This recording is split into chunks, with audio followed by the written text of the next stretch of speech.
Xavi terancam dipecat. Munchen butuh bek. Paulinho ke Arsenal. Van de Beek dipinjamkan.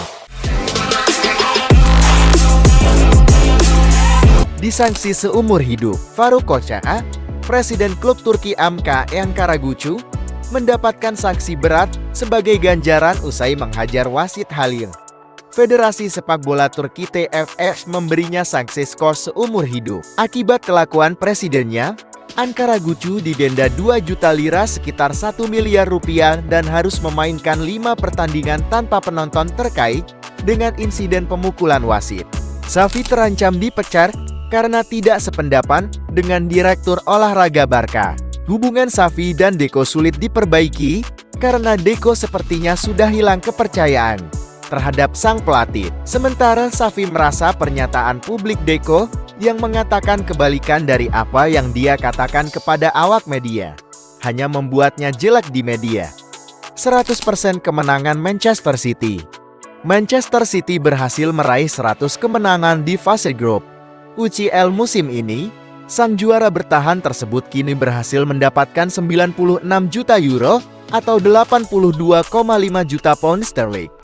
Calvin ke Juventus. Juventus sempat ramai dikabarkan akan jadi pelabuhan karir baru Calvin. Si nyonya tua ingin menjadikan sang gelandang pengganti Paul Pogba yang terancam diskors lama akibat penyalahgunaan doping. Sama seperti Juventus, Newcastle juga butuh tambahan gelandang di musim dingin nanti. Situasi ini disebabkan karena Sandro Tonali diskors akibat kasus judi. Situasi ini membuat stok gelandang Newcastle berkurang. Juventus hanya sanggup meminjam sang gelandang.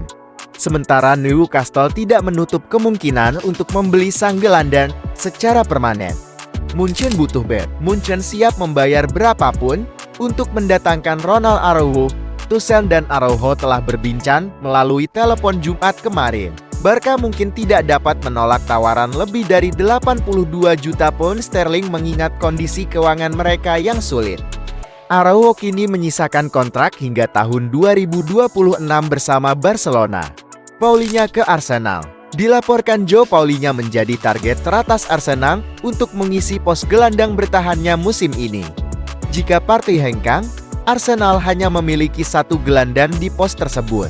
Pasalnya, Declan Rice belakangan dipasang oleh Arteta pada posisi nomor 8 peninggalan Granit Xhaka. Arsenal tidak bisa mengeluarkan uang sebanyak itu, sekitar 70-80 juta pound sterling, untuk 1 gelandang lagi setelah menghabiskan sejumlah besar uang yang mereka investasikan untuk Rice. Munchen sepertinya tidak akan melakukan pendekatan lain untuk João Paulinho pada bulan Januari setelah kepindahan mereka gagal di musim panas.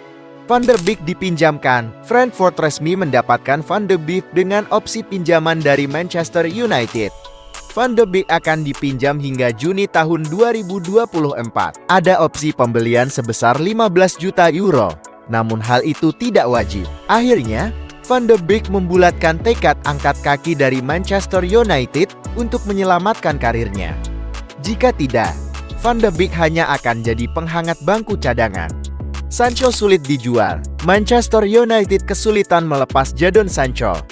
Erik ten Hag sangat ingin pemain berusia 23 tahun itu pergi, tetapi Dortmund telah menurunkan minatnya dan RB Leipzig juga tertarik. Tetapi gajinya yang sangat besar yaitu 350.000 pound sterling per minggu membuat mereka enggan mengontraknya. Barca telah mengesampingkan kesepakatan pertukaran antara Sancho dan Rafinha, gelandang paling dicari. Manchester City telah mengirim scout untuk menyaksikan penampilan Wright saat Bayer Leverkusen berhadapan dengan Hoffenheim di pentas Bundesliga akhir pekan kemarin. Ayah yang sekaligus agen Florian Wirtz mengungkapkan bahwa saat ini putranya akan lebih dahulu fokus memberikan yang terbaik bagi Leverkusen di musim ini. Florian Wirtz berada di urutan teratas dalam daftar Munchen.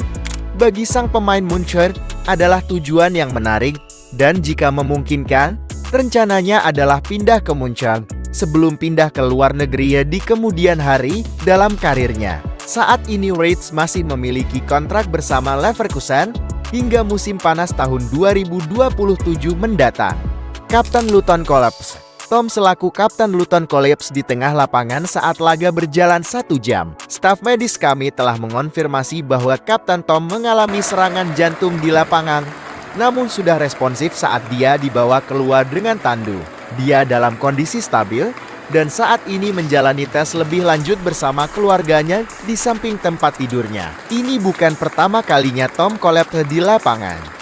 Tom sebelumnya mengalami keadaan darurat medis 12 menit pada laga Play-off Championship di Stadion Wembley pada bulan Mei.